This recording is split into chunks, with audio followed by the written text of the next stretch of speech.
Yo, what's going on, everybody? It's Straight Outta Boston here, aka the King of Boston. Today we're back for episode 16 of my NBA 2K14 MyGM here with the Minnesota Timberwolves.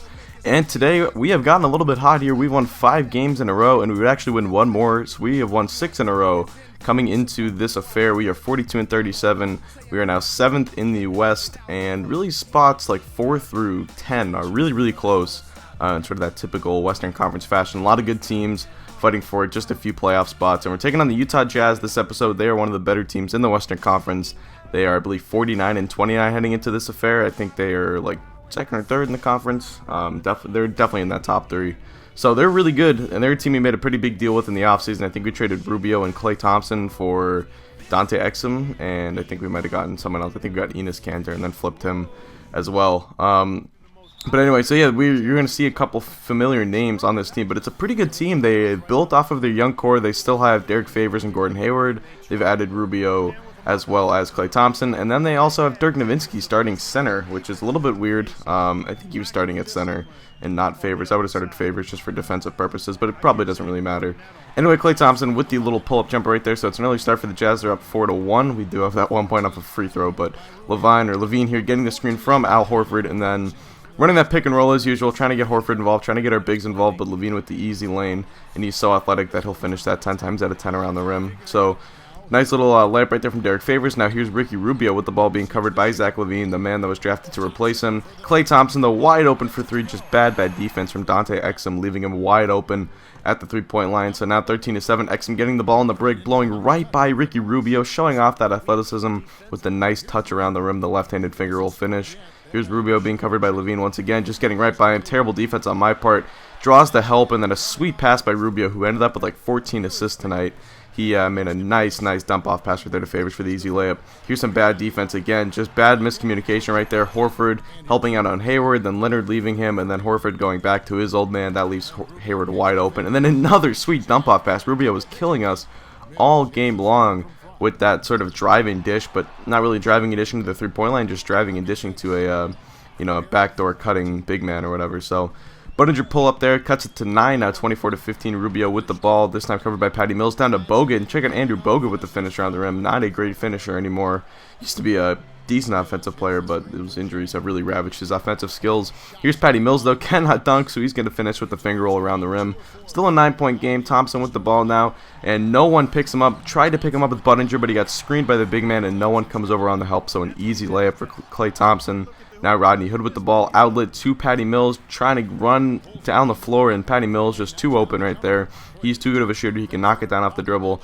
Always been what's kept him in the league, and that is an easy 2-pointer. But we head into the second quarter down by 7. We give up 32 points in the first quarter. That's horrendous. Their offense is really good, though. Cannot blame them. They have a lot of really good offensive players on their team, and not a bad defensive team, but not a good one. I'd say when you're starting center Dirk Nowitzki, you're not going to be a good defensive team, but Derek Favors alley-oop right there. That is that alley-oop cheese stuff that we always see in NBA 2K.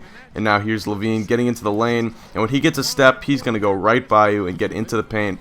Sometimes defenders are able to slide over and draw charges. Like a lot of the time with Kawhi Leonard when I drive, I end up getting a charge drawn on me just because he's so athletic and so sort of long and lanky at 6'8" that when he can get into layup animations really far out.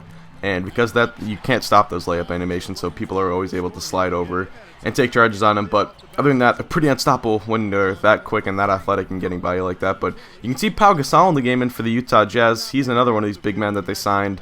And I think they also have Paul Millsap coming off the bench. So they have a really good set of 4 big men. Something that I had with the Celtics MyGM, I had a lot of really good big men, and I had a really good rotation, and that's why I never really tried to play small ball with those guys. But yeah, Millsap, when you have Paul Millsap off the bench, he was an all-star last year, so that's pretty darn good. Pau Gasol, I don't think too much of. I think he's pretty, well, he's not going to say he's washed, but he's definitely not the player he was. And, this is year 3 of the MyGM, so he is probably washed at this point. I don't concern myself too much with him. But Bogut, another guy off the bench, they have 5 really good big men. I would start Bogut, but that's just me personally, and maybe have Dirk off the bench as a super 6th man. But here's Patty Mills down to Chase Budinger on the break for the 2-handed slam. Budinger always surprises me getting up here. I often forgot that he was in a dunk contest one year. But here's Klay Thompson with the ball. Open 3, or open long 2, no good. But Paul Millsap there on the offensive boards, putting it back up and in. And now it's still an 11-point game. Here's Derek Favors in the post, time winding down, and he just goes right to work on Al Horford. Nice little hook shot. And they put them back up by 13 now with half a second to play in the second quarter. We're going to get it then quickly to Levine. Try to get a last-second shot, but he does not even get a shot off. So we end up giving up another, 27 points that quarter, and we head into the third down 59-46. And our offense went anemic there for a little while, only at 21 points that quarter. Not good enough when you're not a good defensive team like we are. So here's Thompson with the ball. Nice little step back there, a little escape dribble, getting some space, and knocking down the jumper. Now it's a 15-point game. Here's Dante Exum trying to do something to get an open look. He finds himself open, sort of fades into the corner there, but the foot was on the line, so that's only going to be a 2. Now it's still a 15-point game, 63-48. Here's Gordon Hayward driving to the hoop. Left-handed layup. I don't even think he used the glass there, and that would be their biggest lead of the night so far. 65-48. They're up by 17. Now Kawhi Leonard tries to get himself open. I'm just trying to do anything I can to get good shots here. We really struggled to find some open looks in the second and third quarter. And just doing whatever we can to try and find especially open threes. Here's Exum for a 3. He gets that to go. But again, foot on the line. Exum really struggles with keeping his foot off the line. So 14-point game, 71-57. Leonard blowing right by Gordon Hayward, and then easy left-handed finger roll layup there.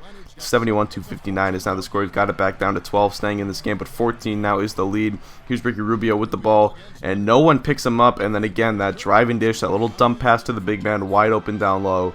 And Ricky Rubio really working well in this Utah Jazz offense. 77-65 now. Exum to the hoop. Layup right around Ricky Rubio. Tried to draw the charge, but great body control by Dante Exum. Able to move himself out of the way in midair like that. That is something very rare and takes a lot of athleticism. So 79-67 now after that layup. Now it's an 11-point game. Trey Burke for 3. Nope, he actually draws the double there. I don't know why the hell man decided to try to close out on the shot. And that left Gordon Hayward wide open. So 85-71 here. I jump out on Gasol. He gives it to Thompson. Out to Trey Burke. Again, the help man, he cannot help one pass away like that. I don't know. 2K always does that, and it's really frustrating. Trying to let your AI, your AI teammates defend is really hard to do sometimes when they make stupid decisions like that. But Mills with the jumper. We actually held the lead at 12 going into the fourth quarter. So we're still in this game. It's not a complete blowout, but our defense has been so awful.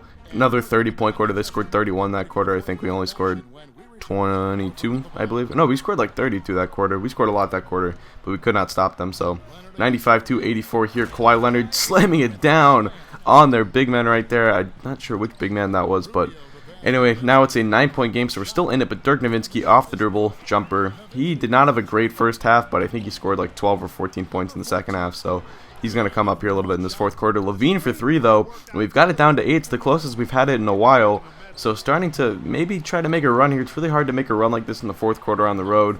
Here, Levine trying to get some open space. He gives it to Horford, who gets slapped on the wrist and 1 on the jumper. He would make the free throw, so it's down to 7. Rubio blocked, but an offensive rebound for Nowitzki, and he puts it back up, and then it's now a 9-point game. Favors reverse layup is no good, but almost not getting the rebound there. Sanders outlet to Kawhi Leonard. Leonard all the way right hand in the leads down to 5. Now 105-100. We would get it down to 3 after a couple of free throws. Jazz got it back up to 5.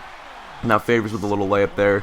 Back up to 7. Now 107-100. Trying to stay in it. About 90 seconds to play here. Levine looking for a screen from Sanders. Gets right by him. Rejecting the screen. And then posterizing Derek Favors there with the one-handed slam. Now 107-102. Jazz trying to answer right back. Rubio into the hoop. And that's his first field goal of the day. Now 2 points. And there's this famous... I don't know. He used to always do that when we had him. But I don't know. 109-102. Alley-oop to Derek Favors. 35 seconds to play. They go up by 9. That was pretty much the dagger there.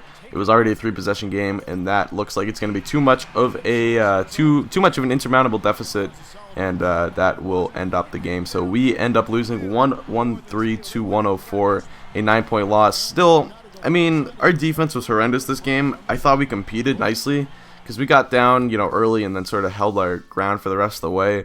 I get that, you can't just look at 3 quarters of a game. There's a reason the game is 4 quarters. But I thought there were stretches where we really played this team well, which is kind of encouraging just because, this is one of the better teams in the West. Maybe it's a first-round playoff matchup that we see. We're going to obviously have to figure out a way to stop their big man and stop Ricky Rubio. But anyway, take a look at the stats here.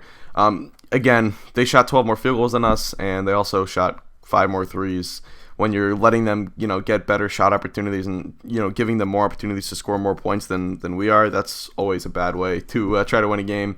We ended up with, 10 turnovers or something like that. So just, not our best performance, and still competing with them when we didn't have our best performance. not terrible. So Dirk Nowitzki had 5 blocks. That was pretty ridiculous, or 4 blocks. Anyway, that's gonna do it. Thanks for watching, guys. Hope you did enjoy, and as I'm out, peace.